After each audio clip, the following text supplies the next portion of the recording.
आज की क्लास में हम आगे का स्टार्ट करते हैं। जैसे हमने अपने पार्ट्स बनाना देखा, उनको असेंबल करना देखा। अब हम उसके आगे का नेक्स्ट स्टेप पे जा रहे हैं, जिसमें हमें अपनी पार्ट्स की ड्राइंग्स बनानी है, डिटेल ड्राइंग्स।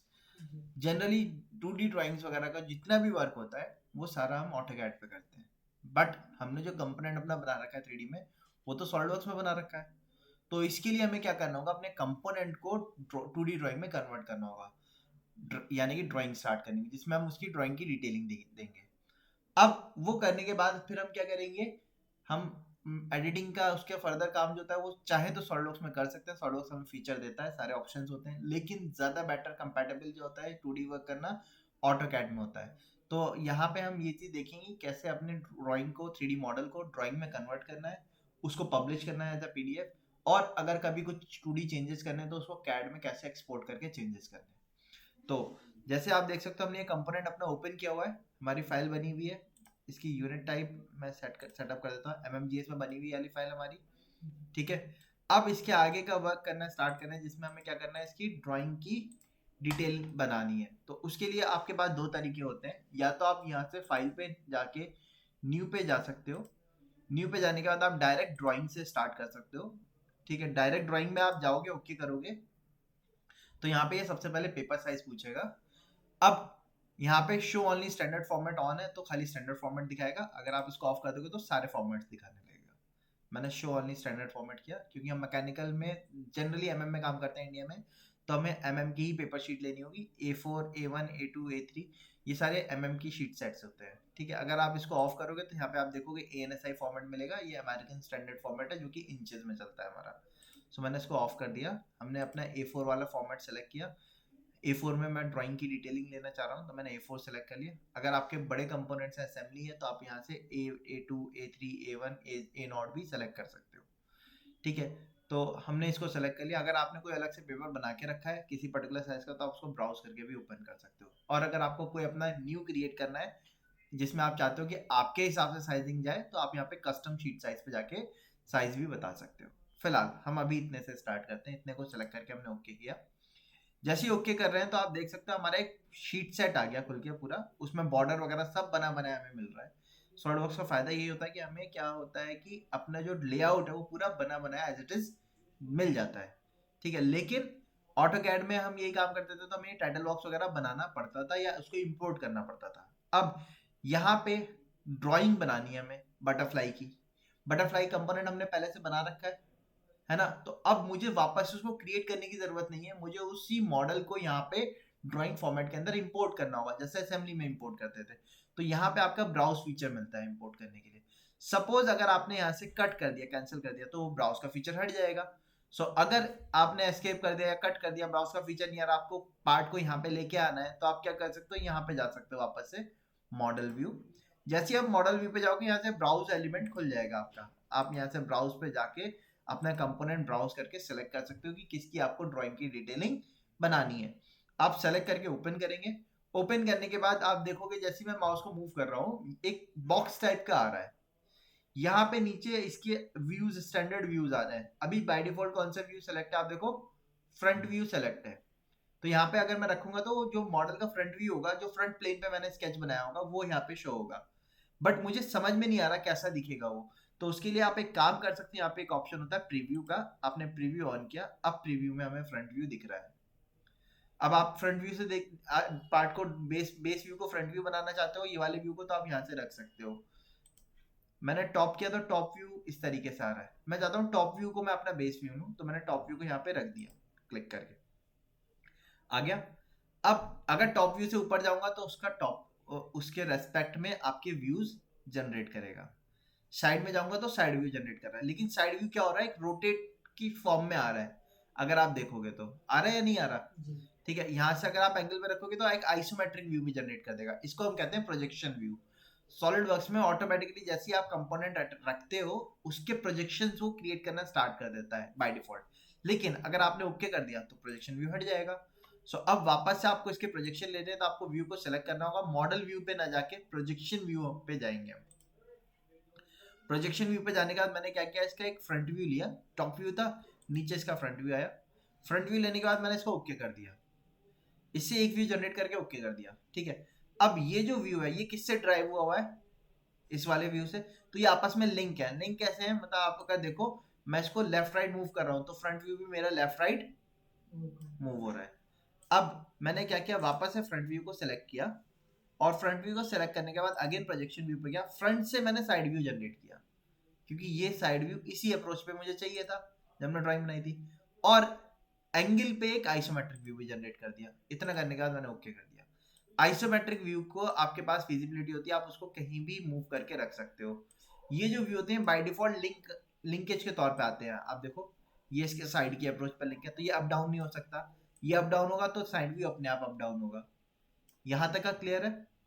ठीक है, तो इस तरीके से हम अपने क्या कर सकते हैं, अलग अलग प्रोजेक्शन व्यूज जनरेट कर सकते हैं एक कंपोनेंट से। अच्छा, अब अगर हम अपनी ड्राइंग देखें, जो बटरफ्लाई वेल की ड्राइंग थी उसमें हमारा क्या था, यहाँ पे इसका एक्चुअल में सेक्शन कट आउट दिखा रखा था हमें। तो मैंने क्या किया, मैंने इस व्यू को डिलीट किया, इन व्यू को भी डिलीट कर दिया, इसको भी डिलीट कर दिया। मैं यहाँ पे चाहता हूँ इसका नीचे क्या है, सेक्शन व्यू है। तो सेक्शन व्यू के लिए प्रोजेक्शन व्यू जैसे था, इसी के बाद आपको देखोगे यहाँ पे सेक्शन व्यू मिल रहा है। सेक्शन व्यू पे गए, आपको सेक्शन हॉरिजॉन्टल कट करना है या वर्टिकल कट करना है, आप यहाँ से सेलेक्ट कर सकते हो। तो मैंने कहा भाई वर्टिकल हॉरिजॉन्टल कट करना है, तो मैंने हॉरिजॉन्टल सेलेक्ट किया। आप देखोगे एक रेफरेंस लाइन आ गई, कहाँ से सेक्शन कट करना है उस पॉइंट को आपने सेलेक्ट करना है, ओके करना है। अब ये डायरेक्शन पूछेगा कि आपका एलिमेंट देख रहे हो, यहाँ से आप फ्लिप कर दोगे तो वो बॉटम का एलिमेंट दिखाने लगेगा, क्योंकि ये सिमेट्रिक है इसके रेस्पेक्ट में, तो अप और बॉटम दोनों का शेप एक ही जैसा आना है। तो मैंने इसको उठा के नीचे रख दिया। तो इसका देखो सेक्शनल फ्रंट व्यू जनरेट कर दिया उसने। फ्रंट व्यू सेक्शन व्यू जब जनरेट कर रहा है तो सेक्शन की एक लाइन बना रहा है वो, और उस लाइन को नाम दे रहा है ए, और नीचे उसको रिप्रेजेंट कर रहा है सेक्शन अबाउट ए। ठीक है, अब सेक्शन व्यू में जब आप जनरेट करोगे तो इसमें एक ऑप्शन होता है, आप देखोगे तो ये हैच करके भी दिखा रहा है जो मटेरियल आ रहा है। आप सेक्शन व्यू को सेलेक्ट करोगे, हैच को मैं पर्टिकुलरली सेलेक्ट कर रहा हूँ। जब हैच को सेलेक्ट कर रहा हूँ तो यहाँ पे आप देखोगे तो प्रॉपर्टीज के तौर पे आ रहा है सेलेक्ट होके। ठीक है, यहाँ पे अभी आपका क्या है, मटेरियल क्रॉस हेयर आपका लगा हुआ है, और एरिया हैच हमने सेलेक्ट किया। ठीक है, ओके, हमने इसको सेलेक्ट किया हैच को पर्टिकुलरली, और मैंने यहाँ से मटेरियल क्रॉस हेयर को ओवरराइड किया, और इसके स्केल को मैंने क्या कर दिया, 2 टाइम्स कर दिया। तो देखो क्या हो गया, ये डेंस्ड हो गया। ठीक है, आपको किसी सॉलिड कलर से हैच करना है तो आप यहाँ से सॉलिड पे जा सकते हो, वो कलर से हैच कर देगा। ठीक है, अगर नन रखेंगे तो खाली छोड़ देगा। हैच पे जाके आप यहाँ से पैटर्न भी बता सकते हो कि किस टाइप का पैटर्न चाहिए आपको। ठीक है, फिलहाल मैंने यहाँ से स्टील ही रहने दिया। तो इनकी डेंसिटी को आप यहाँ से कंट्रोल कर सकते हो, कितना आपको डेंस रखना है हैच को। ठीक है, ये चीज क्लियर है। अब इससे प्रोजेक्शन व्यू लेता हूं मैं साइड का, आ गया, और एंगल पे आइसोमेट्रिक व्यू जनरेट हो गया। बताइए, ये व्यू क्लियर हुआ? तो इस तरीके से हम क्या कर सकते हैं, सॉलिड वर्क्स के अपने प्रोजेक्शन व्यूज जनरेट कर सकते हैं। अगर आपको किसी व्यू का कोई लिंकेज खत्म करना है तो आप उस व्यू को राइट क्लिक करेंगे, और यहाँ पे अलाइनमेंट का ऑप्शन होता है, यहाँ पे ऑप्शन होता है ब्रेक अलाइनमेंट। आप ये कर दोगे तो अलाइनमेंट दोनों का क्या हो जाएगा, ब्रेक हो जाएगा, फिर इजीली कहीं पे भी आप मूव करके रख सकते हो। सो इस तरीके से हम अपने कंपोनेंट्स को क्या कर सकते हैं, व्यू जनरेट कर सकते हैं, उनके प्रोजेक्शन ले सकते हैं इस मैनर में। अब जब हमने कर दिया तो नीचे आप देखोगे यहाँ पे ये एलिमेंट लिख के आ रहा है, ये क्या लिख के आता है, ये बाय डिफॉल्ट स्केल होता है। जो कंपोनेंट है उसका साइज था 500 200, पेपर का साइज 210 बाई 297 होता है। तो अब इतना बड़ा कंपोनेंट इस पेपर के अंदर एग्जैक्ट साइज पर सेटअप नहीं हो सकता, तो सॉलिडवर्क्स ऑटो स्केलिंग करता है। अभी जो आप एलिमेंट को सेलेक्ट करोगे तो यहाँ पे भी आप नीचे देखोगे, नीचे स्क्रॉल डाउन करता हूँ मैं, यहाँ पे आपका एक स्केल फैक्टर आएगा। अभी स्केल क्या लगा हुआ है, नहीं, स्केल शीट स्केल लगा हुआ है। मतलब अगर मैं यहाँ से क्लिक करके 1:10 की जगह पे 1:20 कर दूंगा और ज्यादा छोटा हो जाएगा, और अगर मुझे बड़ा करना है तो मैं 1:5 कर दूंगा, तो थोड़ा एलिमेंट का साइज बड़ा हो जाएगा। तो इस तरीके से हम साइज को चेंज कर सकते हैं सॉलिडवर्क्स में। लेकिन 1:5 आप देख सकते हो सेटअप नहीं हो रहा, तो आपको यहाँ से क्या करना होगा, 1:10 पे आना होगा। आपको कोई अपना बनाना है तो यूजर डिफाइन पे आप जा सकते हो और जाके अपना क्रिएट कर सकते हो। फिलहाल मैंने यहाँ से ये सेटअप कर लिया। बताइए, यहाँ तक क्लियर है? अच्छा, अब इतना करने के बाद नेक्स्ट काम क्या करना होता है हमें, इसमें डायमेंशन देनी है, ठीक है। इसके नीचे व्यू अगर लिखना है तो उसके लिए कुछ भी टेक्स्ट का काम करना है तो आपको यहाँ से जाना होगा एनोटेशन पे, ठीक है। अच्छा, उसके साथ साथ अभी मैं इसके मॉडल व्यू के ही एलिमेंट बता देता हूँ, एक व्यू जिसकी आपको ज़्यादा ज़रूरत पड़ेगी। जैसे कि मैं सपोज चाहता हूँ यहाँ से इसके एलिमेंट की डिटेल थोड़ा सा साइज में बड़ा हो गया है, जैसे गियर आपने बनाए थे, कैमशाफ्ट बनाई थी, उसके पीछे जो गियर का हब बना हुआ था उसकी टीथ की डिटेल क्या थी, अलग से दिखा रखी थी हाईलाइट करके। ये काम आप सॉलिडवर्क्स में आसानी से कर सकते हो। यहाँ पे ऑप्शन दिया जाता है हमें डिटेल व्यू का, डिटेल व्यू पे गए, ठीक है। डिटेल व्यू पे जाने के बाद आप ये एक सर्कल बाय डिफॉल्ट फॉर्मेट लेगा, आपको किस चीज की डिटेल बनानी है वो एलिमेंट आप यहाँ से सेलेक्ट कर लो। स्केच मतलब एक सर्कल बन रहा है, मैंने सेंटर पॉइंट बना दिया, ये सर्कल बनने लगा, ठीक है। इस सर्कल को उसने नेम दिया, देख सकते हो क्या नाम दिया है, बी। और इसको उठा के मैंने नीचे रख दिया।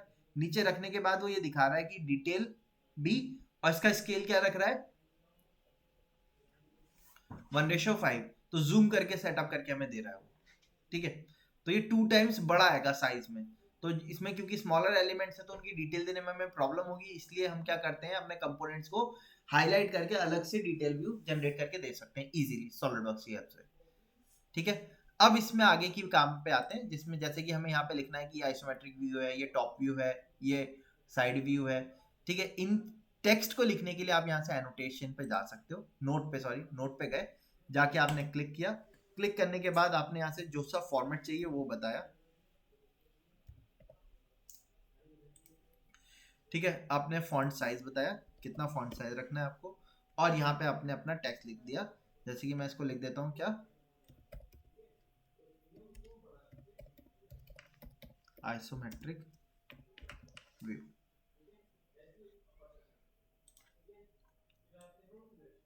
आ गया ये हमारा, ठीक है। मैंने कंट्रोल सी कंट्रोल वी करके पेस्ट कर दिया और यहाँ पे रख दिया, ठीक है। अब ये कौन सा व्यू हो जाएगा हमारा, डबल क्लिक किया, बार बार टेक्स्ट लिखने से अच्छा है कॉपी पेस्ट कर दें। ये हमारा कौन सा हो गया, टॉप व्यू, और ये कौन सा हो गया,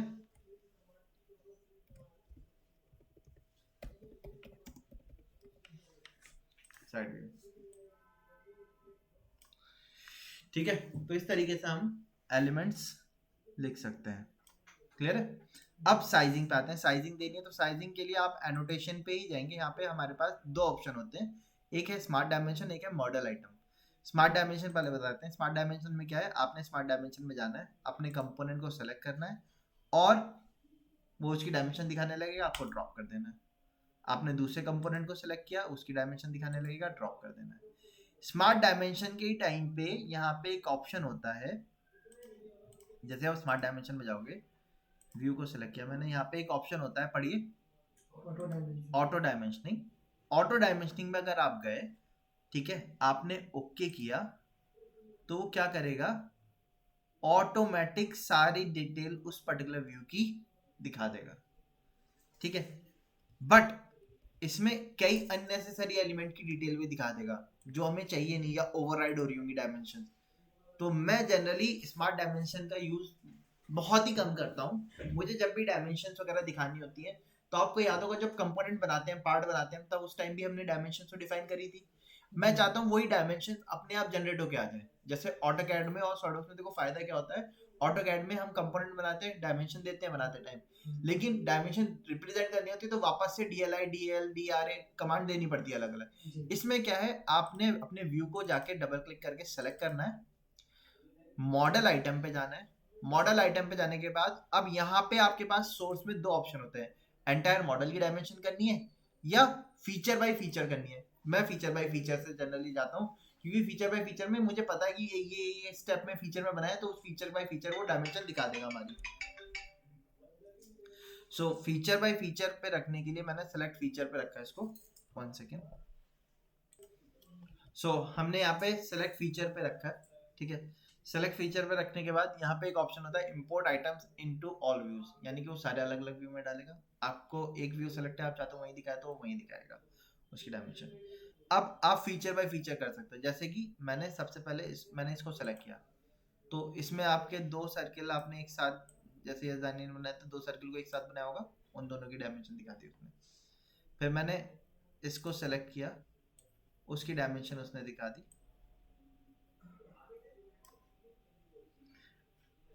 देन मैंने इस एलिमेंट को सिलेक्ट किया, अच्छा ओके कर दिया।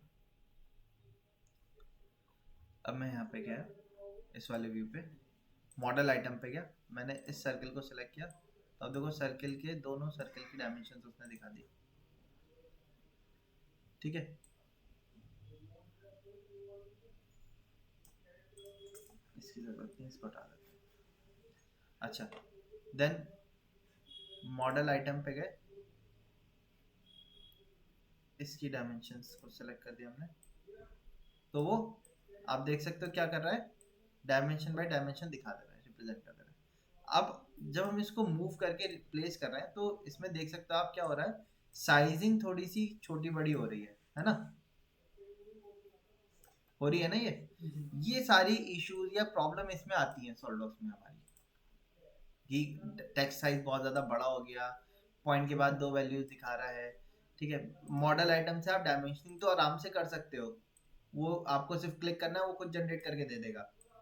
ठीक है, लेकिन आपको कुछ जगहों पे प्रॉब्लम होगी, जैसे कि डायमेंशन बहुत ज़्यादा देंगे तो साइजिंग बहुत ज़्यादा बढ़ जाएगी। ठीक है, तो आपको मैनेज करने में इसमें इशू आएगा सॉलिडवर्क्स में। इसी को प्रॉपरली मैनेज करने के लिए हम ऑटोकैड का यूज करते हैं।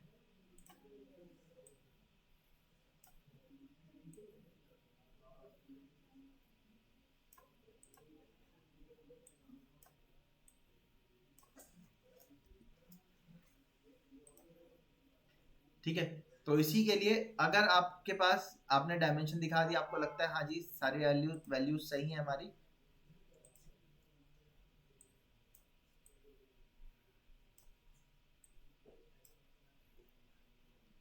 ठीक है, आपको लगता है कि सारी वैल्यूज सही हैं, तो आप क्या कर सकते हो, बस आप यहाँ से फाइल पे जाके सेव एज पे जाके आपको एज अ पीडीएफ सेव करना है। बाय डिफॉल्ट अभी सॉल्वडवर्क्स फाइल में सेव होगी, इसी में नीचे ऑप्शन आ जाता है पीडीएफ का, आप एज अ पीडीएफ इसको सेव कर सकते हो, वो पीडीएफ जनरेट होके सेव हो जाएगी, आप ओपन करके देख सकते हो। ठीक है, सेव हो गई। नीचे की डिटेल अगर आपको एडिट करनी होगी, जैसे कि यहाँ पे ये बॉडी वगैरह लिखा हुआ आ रहा है, इसको एडिट करना है तो आपको यहाँ से शीट फॉर्मेट में जाना होगा, एडिट शीट फॉर्मेट में जाके आप इनको भी एडिट कर सकते हो। एडिट शीट फॉर्मेट में जाएंगे तो वो सारे एलिमेंट हट जाएंगे। अब यहाँ पे आपको कुछ और लिखना है, बाय डिफॉल्ट ये कंपोनेंट का नेम आता है। ठीक है, आपको कुछ चेंज करना है, टेक्स्ट है आप डबल क्लिक करके चेंज कर सकते हो, कोई नया टेक्स्ट लिखना है आप एनोटेट में जाके नोट पे जाके उसको रख सकते हो। ठीक है, एग्जिट करता हूँ मैं शीट एडिटिंग से। इस तरीके से हम मतलब क्या कर सकते हैं, अपना मॉडिफिकेशंस कर सकते हैं शीट में। इतना करने के बाद अब जैसे मैंने आपको बताया, मैं जनरली जब भी करता हूँ तो फर्दर मॉडिफिकेशन मैं ऑटोकैड में करना प्रेफर करता हूँ। तो उसके लिए मैंने क्या किया, इसको सेव एज पे गया और यहाँ से मैंने इसको चेंज कर दिया किसमें, DWG में, और DWG में जाके मैं इसको सेव कर देता हूँ। ओके, सेव हो गए। अब मैंने इसको कट कर दिया। अब यहाँ पे ये सेव करने के लिए क्या रहा है, मैं इसको भी सेव ऑल कर देता हूँ, यहाँ पे भी सेव हो गया ये। अब देखो सॉलिडवर्क्स में फायदा क्या होता है कि मैंने वापस से अपने बॉडी को ओपन किया, ठीक, मैंने इसके साइज को जाके मॉडिफाई किया, इनर कितने का था आप देखो 194 का है ना, मैंने इसको डबल क्लिक किया, मैंने इसको कर दिया 150 कर दिया, एग्जिट कर दिया, मैंने कट कर दिया। साइज बढ़ गया इसका या नहीं बढ़ा, मैंने कट कर दिया इसको। वापस से मैंने क्या किया, रिसेंट फाइल अपनी ओपन करी ड्राइंग वाली, जैसे मैं ड्राइंग ओपन कर रहा हूँ यहाँ पे वो अपडेट का इशू आ जाएगा, अपडेट जैसे ही करेंगे हम, मैंने जैसे ही ओपन किया देखो यहाँ का डायमीटर का साइज क्या हो गया, अपने आप हुआ, हमें कुछ चेंज करने की जरूरत तो नहीं पड़ी, और पूरी ड्राइंग में हमें वो चेंजेस अपने आप देखने को मिल जाएंगे, है ना। ये चीज हमें कैड में नहीं मिलती, इसीलिए हम सॉलिडवर्क्स का ही यूज करते हैं। सॉलिडवर्क्स से जब कंप्लीट हो जाता है तो बाद में उसको ड्राइंग में कन्वर्ट कर देते हैं। अच्छा, सेम अगर मैं इसको डबल क्लिक करता हूँ यहाँ पे, ये स्मार्ट डायमेंशन नहीं है, मॉडल आइटम डायमेंशन है। मॉडल आइटम डायमेंशन में जाके मैंने इसको चेंज कर दिया, वापस से कितना कर दिया 194, ये अपडेट का वो दे देगा, तो आप यहाँ से रिबिल्ड कर दो, वो अपडेट कर देगा। हो गया। अब मैंने इसको क्लोज किया, ये पूछेगा सेव करना है, मैंने सेव ऑल कर लिया, हो गया सेव। अब वापस से मैं अपना कंपोनेंट ओपन करता हूँ, इसका साइज देखो फिर से कितना हो गया 190। तो सिर्फ यहाँ नहीं, आप पार्ट में चेंज करोगे वही चेंज आपको असेंबली में भी देखने को मिलेगा, वही चेंज आपको ड्राइंग में भी देखने को मिलेगा। आप ड्राइंग में चेंज करोगे वही चेंज आपको असेंबली में भी मिलेगा और वही पार्ट में भी मिलेगा।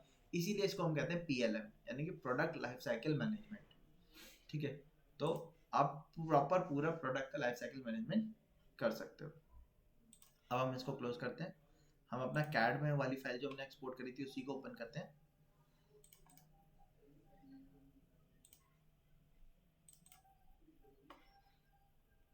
अब कई बार ये अननेसेसरी एलिमेंट्स आ जाते हैं इंपोर्ट करने पे, तो आप उन एलिमेंट्स को डिलीट कर सकते हो। यहाँ से जिस चीज़ की आपको ज़रूरत नहीं है उसको आप डिलीट कर दो। जैसे मैंने इसके क्या किया, जो टाइटल बॉक्स था उसको हटा दिया। हम टाइटल बॉक्स अपना भी हम अपना ही लगाते हैं जनरली कैड में, तो वही लगाएंगे हम। मैंने अभी के लिए हटा दिया उसको। सो देख सकते हो आप कैड में हमारी फाइल ओपन हो गई, सारा ओपन हो गया। लेकिन अभी क्या है कि जैसे इसका साइज कितना दिखा रहा है 160, मैंने एक लाइन ली यहाँ से, ऑर्थो को ऑन किया और इसकी वैल्यू दी 160। कुछ ज्यादा बड़ी लाइन नहीं आ रही 160 की, इसका साइज क्या हो रहा है, छोटा आ रहा है। तो कैड में जब हम ओपन करेंगे अपनी ड्राइंग को तो हमें इस टाइप के प्रॉब्लम देखने को मिलेगी सॉलिडवर्क्स के कंपैरिजन में। तो हमें क्या करना होगा, ये प्रॉब्लम क्यों आ रही है, क्योंकि हमारी जो ड्राइंग है ओवरऑल ड्राइंग, वो आपको याद हो जब हम सॉलिडवर्क्स में बना रहे थे तो उसका एक स्केल फैक्टर था। कितना था स्केल फैक्टर, 1:10 था, यानी कि 10 टाइम्स छोटी होगी हमें देखने को मिल रही थी।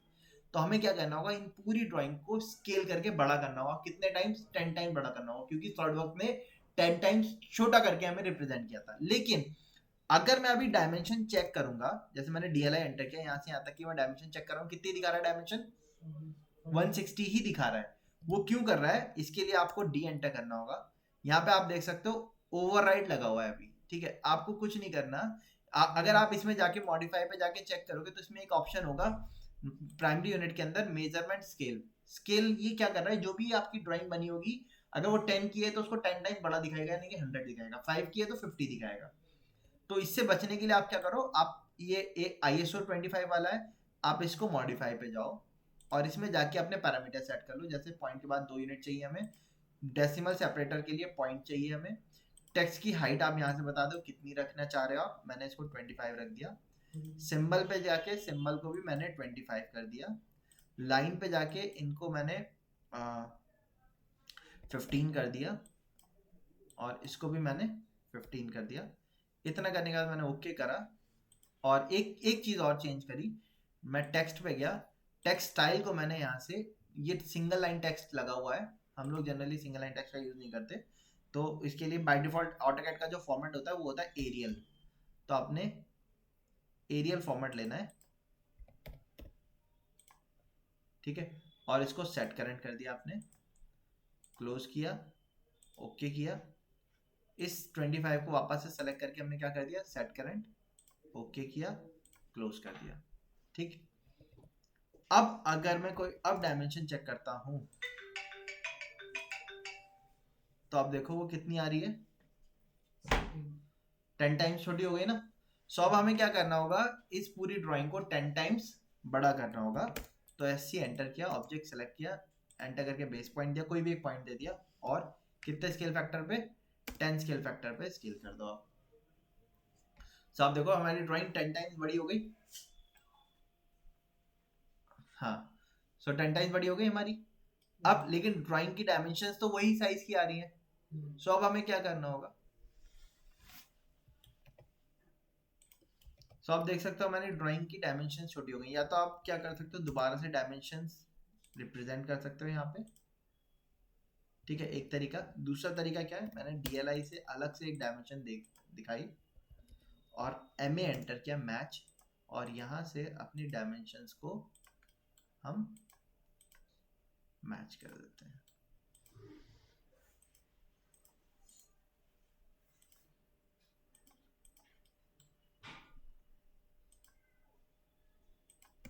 ठीक है, और D एंटर किया, मॉडिफाई पे गए, यहाँ पे फिक्स लेंथ एक्सटेंशन लाइन को ऑन करके इसकी वैल्यू भी 15 कर दी, सेट करंट, क्लोज।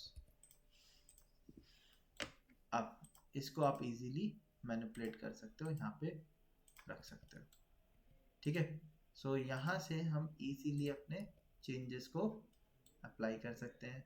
किसी चीज़ को चेक करना है, अब जैसे ये पॉइंटर है, इसको नहीं देखना है, मैंने इसको डिलीट कर दिया, ठीक है। तो इन वैल्यूज़ को आप बाद में हटा सकते हो जिसकी ज़रूरत नहीं हो आपको। टेक्स्ट के फॉर्मेट को चेंज करना है, आपको टेक्स्ट को सेलेक्ट करना है, डबल क्लिक करना है, यहाँ से फॉन्ट आप कौन सा था हमारा, एरियल, एरियल लगा दो और इससे ही अच्छा इन सब के टेक्स्ट को अलग अलग चेंज करना पड़ेगा, ठीक है। तो इस तरीके से मतलब हम टेक्स्ट चेंज कर सकते हैं। अब ये साइज जो है 2 टाइम्स बड़ा हो क्या रहा है, तो इसको हमें क्या करना होगा, यहाँ पे स्केल लिखना होगा, 2 टाइम्स बड़ा हो क्या आ रहा है ना, 2:1, क्योंकि 2 टाइम्स बड़ा हो क्या आ रहा है वो, हमने साइज एग्जैक्ट साइज का कर लिया, ये 2 टाइम्स बड़ा हो गया तो इसको 2:1 कर देंगे। अब 2:1 हो रहा है तो इसकी वजह से इसका साइज देख रहे हो ना, जो था वो डबल हो जाएगा।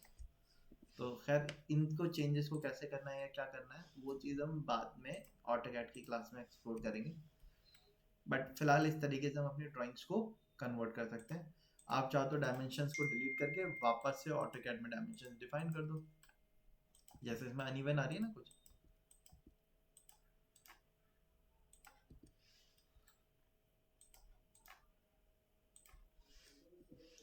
आप अलग से जैसे कि इसकी डायमेंशन डिफाइन करनी है तो मैंने लिखा DDI एंटर, इसके डाया को डिफाइन कर दिया,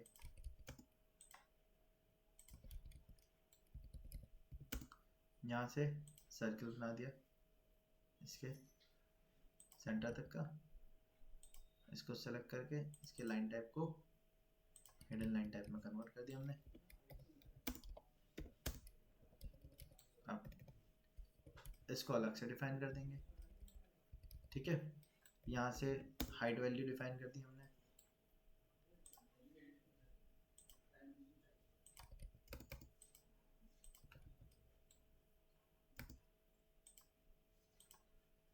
ये था नहीं, आपने गलत बनाया, 25 की डेप्थ है इसकी,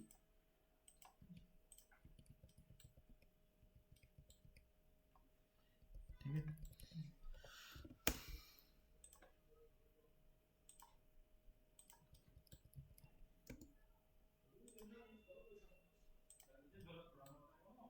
ये भी गलत बना रखा आपने, 310 है ये और 325 ये था,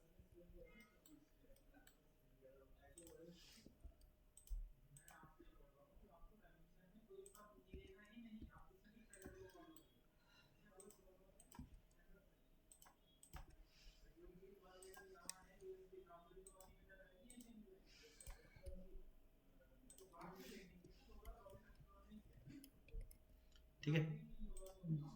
इस तरीके से है,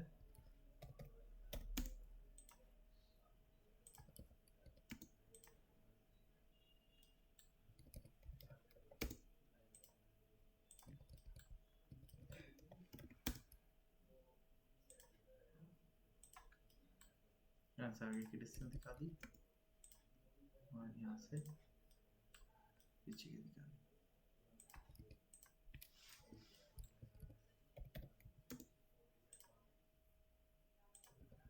ठीक है। तो इस तरीके से ड्राइंग की डायमेंशन डिटेल्स दिखा सकते हैं, अपने कन्वर्ट कर सकते हैं, कहीं सेक्शन चाहिए तो सेक्शन प्लेन रख सकते हैं, ठीक है। चलिए।